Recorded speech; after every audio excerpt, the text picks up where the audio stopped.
आपका जो है ये काम करता है। अब देखें टाइप्स ऑफ वाटर इरोजन। ठीक है, वाटर इरोजन की भी बहुत सारी टाइप्स है। जैसे मैंने आपको कहा कि भाई उसका जो इम्पैक्ट है या नुकसान है कितना कर सकता है, उस हवाले से मैंने आपको बताया कि भाई कि क्या कि कितनी टाइप हो सकती है। तो सबसे पहला जो टाइप है उसका हम कहते हैं रेन ड्रॉप। और आप वो पानी के अंदर पत्थर डालते हैं तो उसमें उसके जो पार्टिकल्स हैं वो ऊपर आते हैं। ठीक है, तो इसको हम कहते हैं स्प्लैश। तो रेन ड्रॉप और splash erosion, rain drop erosion को भी जो है वो स्प्लैश इरोजन भी कहा जाता है। और ये वाटर इरोजन की सब जो कि रेन ड्रॉप से शुरू होती है। देखिए ये पानी के जो ऊपर से कतरे गिरते हैं ये होते तो बहुत नाजुक हैं। ठीक है, इनका कोई वजन नहीं होता, कोई पत्थर नहीं बरसा रहे होते, लेकिन इनके अंदर भी ताकत है कि ये इरोजन का सबब बन सकते हैं। That's why we call them as a rain drop और स्प्लैश इरोजन। अब इस तस्वीर को अगर आप गौर से देखें तो ये एक जो है वो, ठीक है, ये है आपका जो है वो पड़ा हुआ है, एक पार्टिकल है, यानी कि एक गड्ढा सा है या गड़ा है जो आपकी जमीन में पड़ा हुआ है। तो ये आप देखें, जैसे ही क्या होगा कि ये रेन के ड्रॉप्स इसके ऊपर गिर रहे हैं तो ये टूट रहा है, इसके स्प्लैश हो रहा है। ठीक है, पानी जैसे किसी सरफेस से टकराता है तो फिर वो बिखरना शुरू हो जाता है। तो यही हो रहा है कि भाई ये क्या हुआ कि अब ये जैसे इस पार्टिकल के ऊपर गिरे हैं तो इसके छोटे छोटे जर्रे यहाँ भी आए हैं, यहाँ भी आए हैं। तो अब ये देखिए, ये पार्टिकल पहले तो एक जो है ना वो कंपाउंड फॉर्म में था या गड़े की फॉर्म में था, लेकिन जब एक, अब ऐसे नहीं है कि एक या दो कतरे गिरे, जब उसको पानी लगता रहेगा आराम आराम से उसकी जो फोर्सेस हैं वो कम पड़ जाएंगी, या उसके अंदर जो बॉन्ड स्ट्रेंथ है वो कम पड़ जाएगी। एंड अल्टीमेटली क्या होगा कि वो जो आपका जो पार्टिकल है या वहां पर जो मौजूद आपके क्लॉड्स हैं वो कमजोर पड़ जाएंगे। And then at the end of the day ये क्या हो जाएंगे, ये इस पानी के साथ ही जो है ना वो आगे चल पड़े।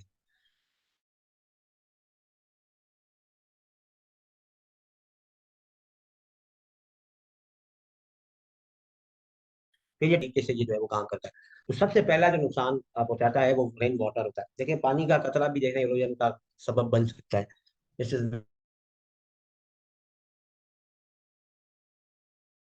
ये चीजें जो है ना वो काम कर सकती हैं। अब ये जैसे मैंने आपको बताया कि भाई रेन ड्रॉप्स जो है वो डिटेच करते हैं सॉइल पार्टिकल्स को from the soil surface and dislodge them into the air और ऑन टू द ग्राउंड। ठीक है, जब इसके ऊपर से ये फोर्स के साथ कुछ प्रेशर के साथ, देखें कभी कभार तो बारिश इतनी तेज होती है कि हमें भी फील होता है जैसे पत्थर गिर रहे हैं, या ये जो ओले गिर रहे होते हैं बाजों का जब जो है वो बर्फ, ठीक है, ओले जब गिरते हैं तो वो देखें उनके अंदर तो होता है ना। अभी लास्ट टाइम हुआ था इधर जो है वो नॉर्दर्न सिंध में, तो वहां पर उसने सोलर प्लेटें तोड़ दी थी। तो ये सॉइल के पार्टिकल्स क्या चीज हैं, या वहां पर जो गड़े बने हुए होते हैं सॉइल के वो क्या चीज है। देखिए इंटेंसिटी ऑफ रेनफॉल जो है वो स्पीड कितनी के साथ हो रहा है। अगर बहुत ज्यादा स्पीड में रेन हो रहा है तो उसकी स्पीड है वो बहुत ज्यादा है, और मिट्टी का पत्थर कोई इतना बड़ा कोई हार्ड का मटेरियल नहीं है। तो वो जैसे ही उसके ऊपर जाके गिरते हैं तो उसके जो छोटे छोटे पार्टिकल्स है वो टूटना बिखरना शुरू हो जाते हैं।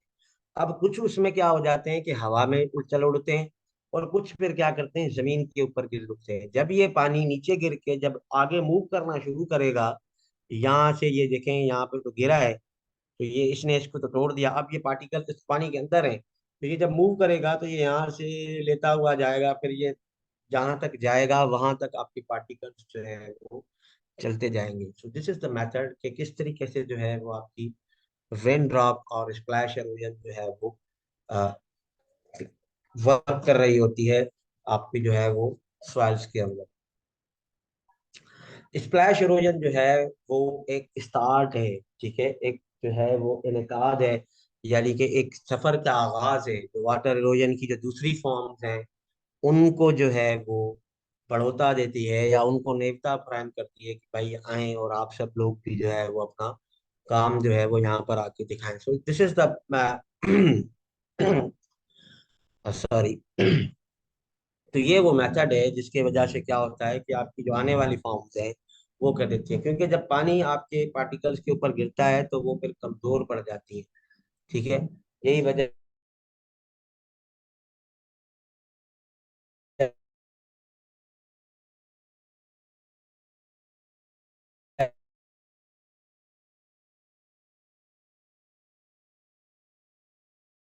ये है कि ये एक ऐसी फॉर्म है, अब उसमें तो देखें पार्टिकल्स होते हैं। रेन ड्रॉप इरोजन का खुद जो है वो इतना ज्यादा इम्पैक्ट नहीं होता सॉइल के अंदर, लेकिन ये अगर ज्यादा दिन तक हो जाए या ये ज्यादा होना लगे, तो फिर आपकी जो दूसरी फॉर्म्स ऑफ इरोजन है वाटर इरोजन की, उनको जो है वो ताकत मिल जाती है और उनका होना जो है वो शुरू हो जाती है। नुकसान की बात अगर हम करें, सबसे जो कम नुकसान होता है किसी भी वाटर इरोजन की फॉर्म में, तो वो रेन ड्रॉप के अंदर होता है, क्योंकि इसके अंदर सिर्फ कुछ पार्टिकल्स होते हैं, या जो लूज पार्टिकल्स आपके पहले से ही पड़े हुए थे वो पानी के साथ चल फिर लेते हैं। तो इसी वजह से दूसरी जो फॉर्म है वो होती है शीट इरोजन। ठीक है, इसमें क्या होता है कि बहते हुए पानी के साथ आपकी सॉइल की जो ऊपर वाली पतली सी लेयर है, वो ही जो है वो रिमूव हो जाती है। ठीक है, इसको शीट इरोजन इसीलिए कहा जाता है कि जैसे आप, एक बुक होती है वो किसी क्लस्टर फॉर्म में जो है वो पड़ी हुई होती है, जैसे ही आप उसकी एक शीट को जो है वो कन्वर्ट करेंगे तो इतना ज्यादा आपको महसूस नहीं होगा कि इसकी कोई लेंथ कम हुई है या नहीं, लेकिन आपने एक कागज जो है वो इसके ऊपर से उतार दिया हुआ होता है। So that's why we call it as a sheet erosion. Sheet erosion जो है वो प्रैक्टिकली एक ऐसी टाइप है इरोजन की, जिसके अंदर क्या होता है कि एक छोटा सा थिन शीट या थिन लेयर ऑफ सॉइल जो है वो आपका रिमूव हो जाता है due to the action of water. ठीक है, रेन ये कब होता है, ये तब होता है कि जब एक गंजी सी या खाली पड़ी हुई जो है ना वो सॉइल हो, जिसके अंदर कोई कल्टीवेशन ना हो, जब रेनफॉल उसके अंदर आके हिट करती है तो वो फिर जब पानी मूव करता है आगे की तरफ, तो वो एक छोटा सा पतला सा जो लेयर है आपकी सॉइल का, वो अपने साथ ले उड़ता है, and that's why we call it is a sheet erosion. अब ये शीट इरोजन जो है इसके अंदर अभी अगर हम देखें तो इतना ज्यादा नुकसान नहीं होता, लेकिन होता है। प्रैक्टिकली शीट इरोजन के अंदर नुकसान तब होगा जब आप फर्टिलाइजर दिया हुआ हो। ठीक है, एक या दो दिन पहले आपने फर्टिलाइजर दिया था, अब वो बहते पानी के साथ सब कुछ लेके ले गया, तो अब आप क्या करेंगे, अब आपके पास कोई जो है ना वो बचा ही नहीं है कुछ भी। तो ये उस फॉर्म में तो जो है वो आपके लिए जो है वो बन सकता है फायदेमंद, नुकसान हो सकता है आपका। ठीक है, जब आप ताजी ताजी जो है वो लैंड प्रिपरेशन करवाने की तैयारी कर रहे हो, ठीक है, आपने जमीन को जो है वो प्रिपेयर करवा दिया, हल वगैरह उसके अंदर चला दिया, और अचानक से बारिश आ गई, तो उससे क्या होगा कि आपका अगर ऊपर वाला लेयर ही चला जाएगा तो फिर आपकी लेवल खराब हो जाएगी।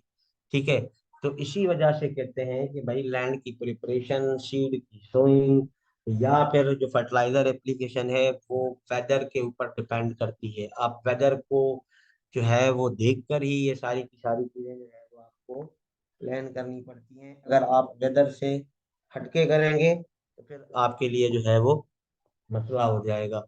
सो this is the way why के भाई क्यों जो है वो इन चीजों के लिए बार बार जो एग्रीकल्चर एक्सपर्ट्स हैं वो हमें जो है वो कह रहे होते हैं। शीट इरोजन के अंदर यही मैंने जो आपको बात बताई कि भाई जो स्लॉपी एरियाज होती हैं, या जहाँ पर जमीनें ऊपर की तरफ होती हैं, जहाँ पर गहराई नीचे होती है, तो वहां से क्योंकि पानी को नीचे की तरफ मूव करना होता है, तो पानी क्या करता है, जो ऊपर वाला फर्टाइल होता है, जिसके अंदर आपका बहुत ज्यादा ऑर्गेनिक मैटर होता है या न्यूट्रिएंट्स मौजूद होते हैं, पानी वही जो है वो जो है ना वो ऊपर से उड़ाता हुआ या फिर जो है वो बहलाता हुआ जो है ना वो चला जाता है। सो this is the impact of के जो है वो क्या आखिरकार जो है वो नुकसान क्या होता है आपकी शीट इरोजन का।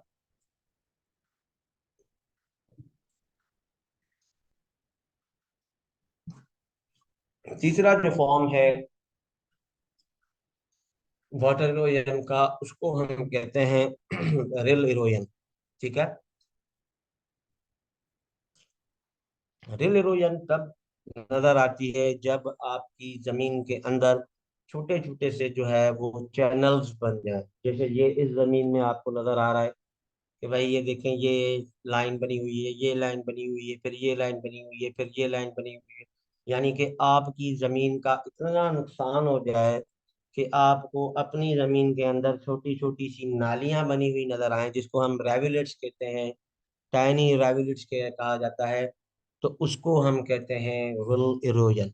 रिल्स का मतलब ही यही है कि भाई बहुत छोटे से जो है वो आपके चैनल्स बन जाएंगे। ये शेलो होते हैं, बहुत गहरे नहीं होते ये चैनल्स। यहाँ जो लाइनें बनी है, अब ये बनती क्यों है? क्योंकि यहाँ से पानी जब जा रहा था तो चलता चलता इसने क्या किया, यहाँ से भी मिट्टी उड़ा के ले गया, यहाँ से भी ले गया, यहाँ से भी ले गया। अब आपको ऐसे लगेगा जैसे आपने पूरी जमीन के अंदर नालियां सी बना दी। ठीक है, छोटी छोटी सी जो है वो नालियां आपने बना दी है।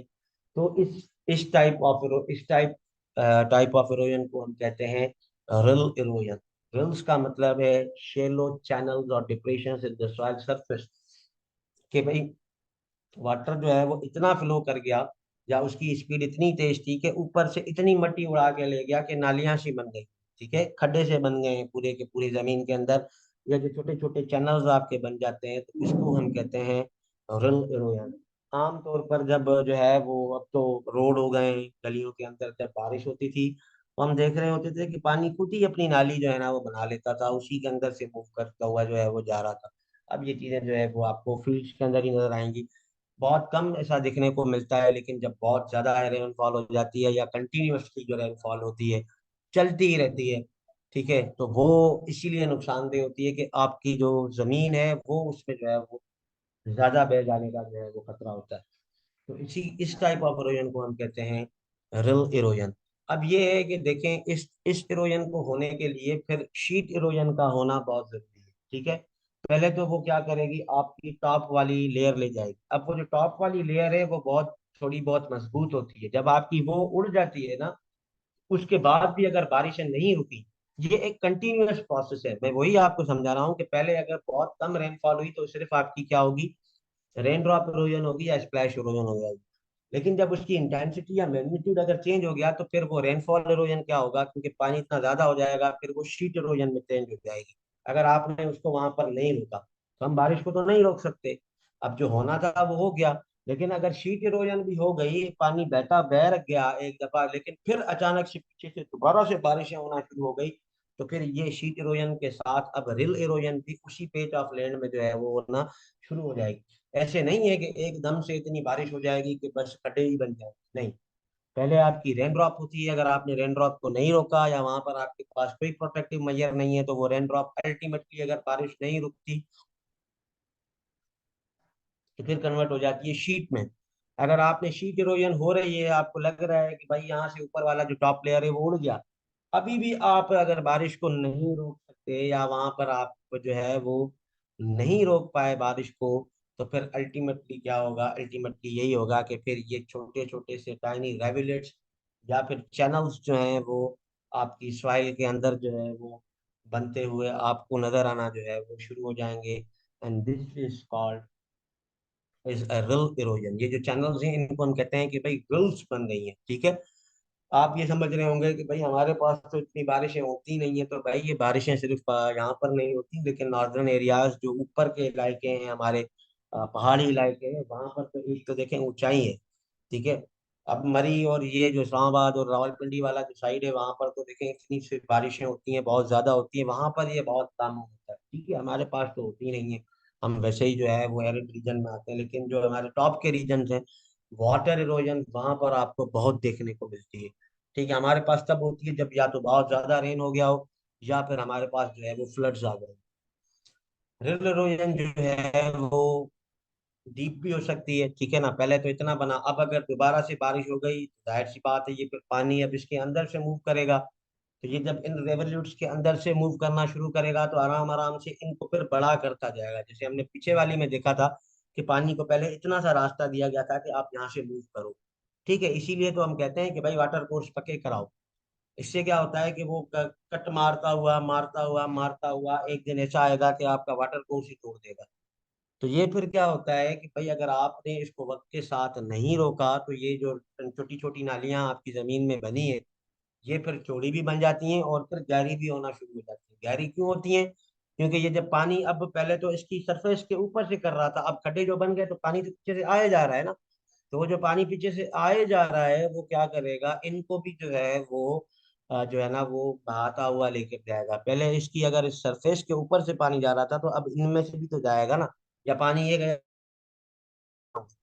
ये जब गया तो फिर इनके भी पार्टिकल्स को आराम आराम से काटता जाएगा, काटता जाएगा, काटता जाएगा, और अल्टीमेटली अगर हमने रिल्स को कंट्रोल नहीं किया, या अगर नेचुरल कॉज है बारिश नहीं रुकी, तो फिर ये क्या हो जाएगा, इवेंचुअली बड़े खड्डे बन जाएंगे जिसको हम कहते हैं गलीज। ठीक है, तो जो छोटे स्मॉल चैनल्स हैं शैलो डेप्थ के, उनको कहा जाता है रिल्स। ठीक है, कि भाई टाइनी रेवोल्यूट्स बन गए, यानी कि छोटी सी पतली सी नालियां बन गई हैं, उनको कहा जाता है रिल्स।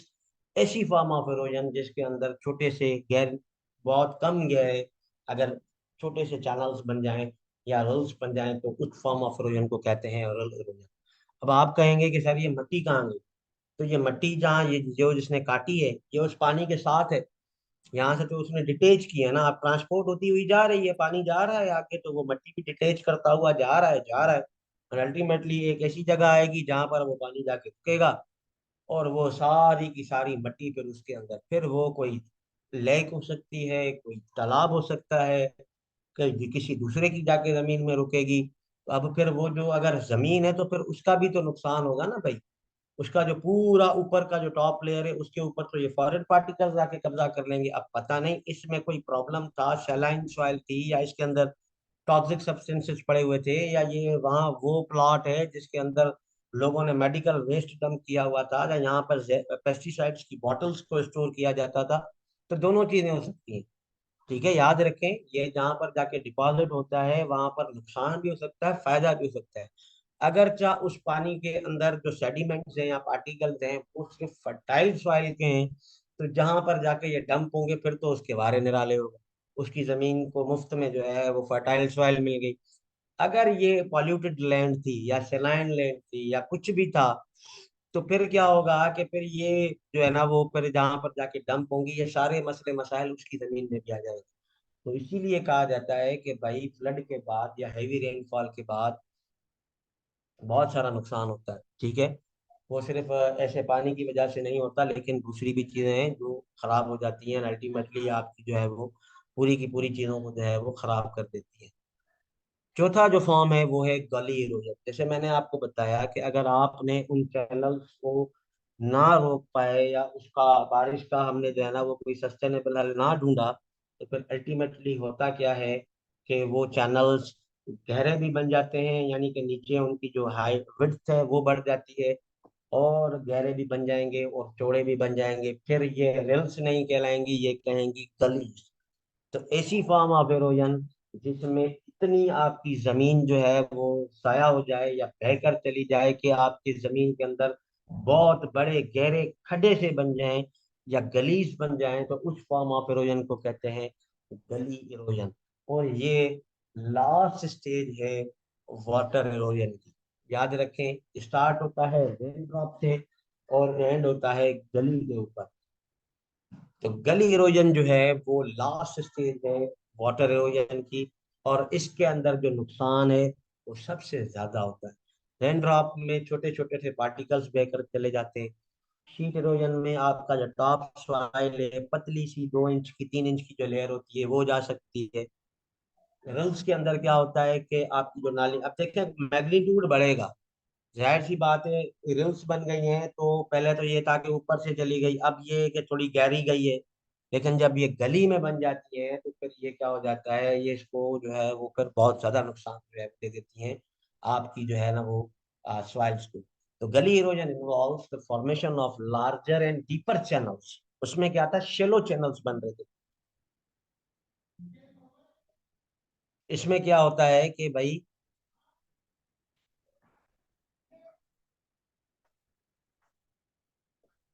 आपकी जो है वो डीपर जो है वो चैनल्स बन जाते हैं due to the rapid and concentrated water flow of water. ठीक है, एक तो पानी बहुत तेज होता है और ऊपर से फिर बहुत ज्यादा जो है वो स्पीड में होता है।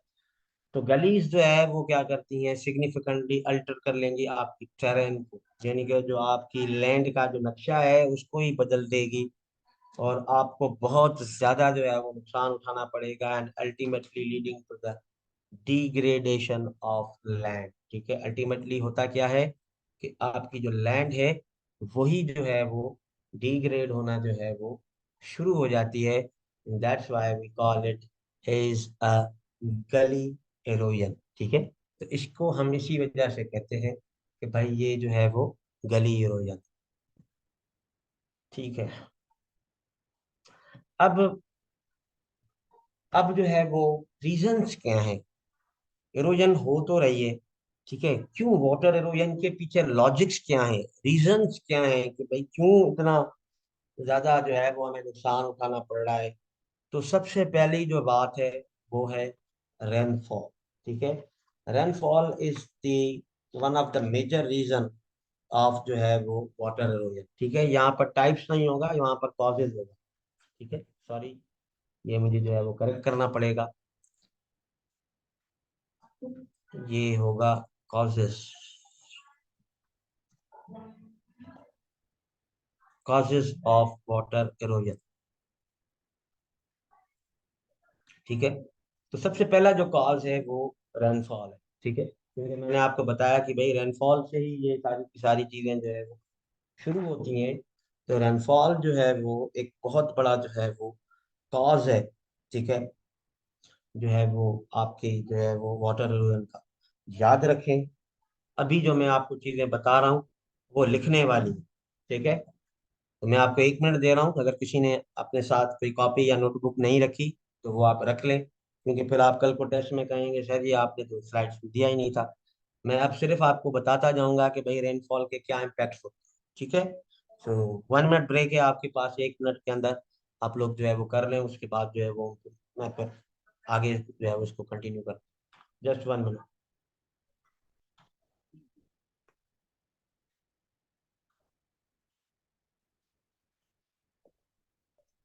सबसे पहला जो सबसे पहला जो कॉज है इरोजन का, वाटर इरोजन का, वो है रेनफॉल। देखिए रेनफॉल जो है वो बहुत ज्यादा मिकदार में जो है वो कंट्रीब्यूट करता है वाटर इरोजन। ठीक है, अब यहाँ पर एक याद रखें कि रेनफॉल का वाटर इरोजन के साथ डायरेक्ट रिलेशनशिप है। ठीक है, ये डायरेक्टली प्रोपोर्शनल है दोनों। इसका मतलब ये है कि अगर रेनफॉल ज्यादा होगी तो आपकी जो सॉइल इरोजन है ड्यू टू द वाटर, वो भी क्या होगी, ज्यादा होगी। पहली बात याद रखें कि रेनफॉल का आपकी जो वाटर इरोजन है उसके साथ डायरेक्ट रिलेशनशिप है। ये अंडरस्टूड है कि भाई जितना पानी ज्यादा होगा उतना ज्यादा आपकी सरफेस ऑफ सॉइल से फ्लो होगा और उतने ज्यादा चांसेस होंगे आपकी सॉइल को इरोड अवे करने के। तो याद रखें, rainfall has a direct relationship with soil erosion. ठीक है, जितनी रेनफॉल ज्यादा होगी उतनी सॉइल की इरोजन ज्यादा होगी। ना सिर्फ रेनफॉल की जो है वो मैग्नीट्यूड काम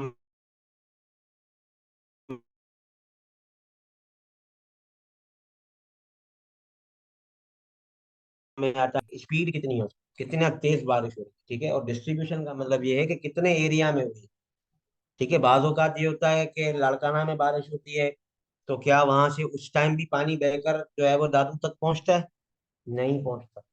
फ्लड्स आते ही तब हैं जब पूरे एरिया में आपके पास इतनी बारिश हो जाए कि पानी को कहीं पर भी निकालने का कोई रास्ता ना हो। ठीक है, तो याद रखें कि भाई अमाउंट ऑफ रेनफॉल इंपॉर्टेंट नहीं है यहाँ पर, लेकिन उसकी इंटेंसिटी भी इंपॉर्टेंट है। एक ऐसी रेनफॉल थी जो कि 10 mm या 15 mm डेली हुई और 1 महीने के लिए हुई, तो वहां पर देखें रोज हो रही थी, रोज जमीन के अंदर जो है वो जजब हो जाती थी, अल्लाह अल्लाह खैर अल्लाह हो गई। लेकिन फिर क्या हुआ कि एकदम से जो है वो 300 mm एक दिन ही हो गई। तो तीन चीजें जो है ना वो हमें नजर में रखनी पड़ती हैं कि भाई एक तो रेनफॉल जितनी ज्यादा होगी उतने इरोजन के चांसेस ज्यादा होंगे। अब इरोजन का नुकसान तब ज्यादा होगा जब उसकी इंटेंसिटी भी ज्यादा होगी और डिस्ट्रीब्यूशन भी जो है वो ज्यादा होगी। डिस्ट्रीब्यूशन का मतलब ये है कि बारिश अगर ऊपर से आ रही है, जैसे हम कहते हैं कि भाई इंडिया ने पानी छोड़ा है भाई, तो इंडिया का जो हमारा जो है वो रीजन है वो ऊपर से लगता है, या ऊपर से जब पानी ज्यादा होगा, बहुत ही ज्यादा होगा, इधर ही खड़ा होगा तो फिर और स्पीड तेज हो जाएगी। तो इन टर्म्स अगर हम देखें, पाकिस्तान की अगर हम देखें,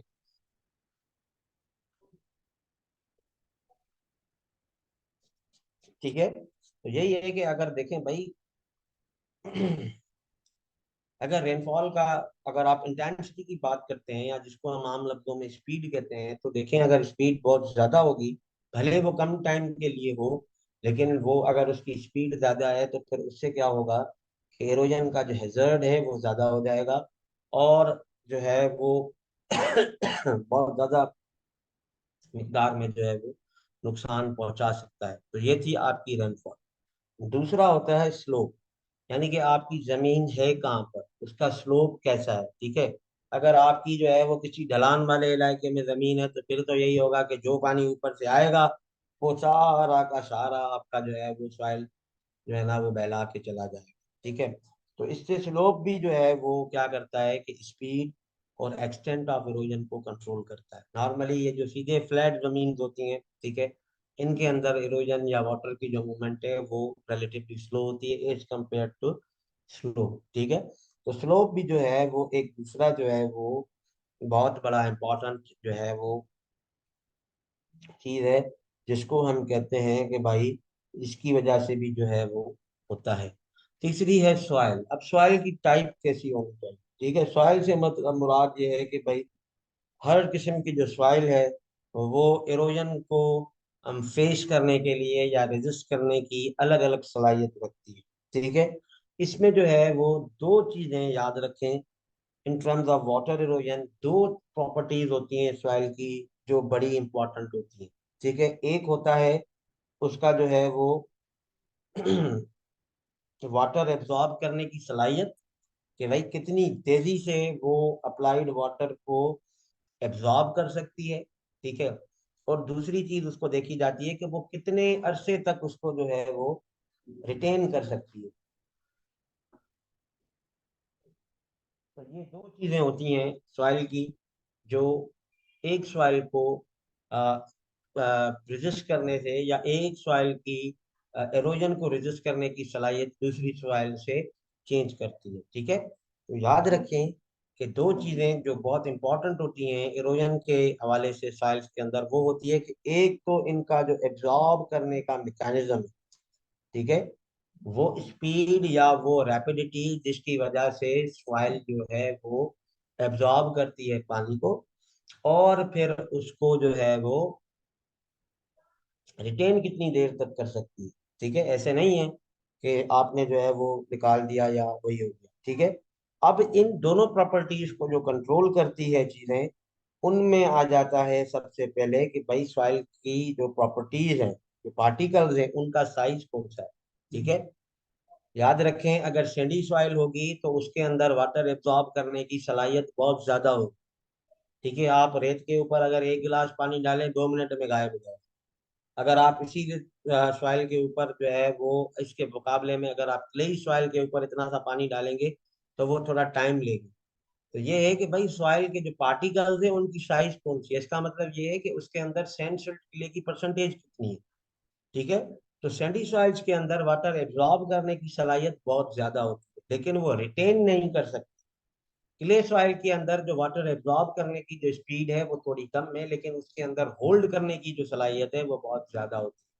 इसीलिए हम कहते हैं कि भाई रेतीली जमीन किसी काम की नहीं होती, इसको बार बार पानी देना पड़ता है। ठीक है, तो सबसे पहले तो आ गया ये। उसके बाद उसकी केमिकल कंपोजिशन कौन सी है, उसके अंदर कौन कौन से केमिकल्स मौजूद हैं। देन उसका जो ऑर्गेनिक मैटर कंटेंट कितना है, क्योंकि ऑर्गेनिक मैटर जो है वो वाटर होल्डिंग कैपेसिटी को बढ़ाता है।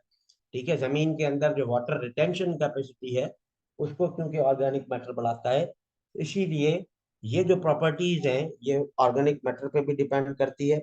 टिल्ट उसकी कितनी है, यानी कि ऊपर वाली जो सॉइल है वो कैसी है, और पोरोसिटी कितनी है। ठीक है, तो इसी वजह से जो है वो हम सॉइल को देखते हैं। अब लोइस जो है, लोइस याद रखें, LOESS। लोइस जो है वो एक फॉर्म ऑफ सॉइल है जो कि आपको पोटोहार रीजन में मिलती है। ठीक है, और ये एक ऐसी टाइप ऑफ सॉइल है जो सबसे ज्यादा जो है ना वो इरोजन उसके अंदर होती है। ठीक है, वो हम बाद में पढ़ेंगे कि इसके अंदर क्यों होती है। वो सॉइल्स जिनके अंदर ऑर्गेनिक मैटर में कंटेंट कम होगा, उनके बाइंडिंग सॉइल के पार्टिकल्स की बाइंडिंग कम होगी, तो उन सॉइल्स के अंदर भी जो इरोजन है वो बहुत ज्यादा होगी। लोएस्ट फॉर्म जो है सॉइल की, उसके अंदर इरोजन सबसे ज्यादा होती है आमतौर पर।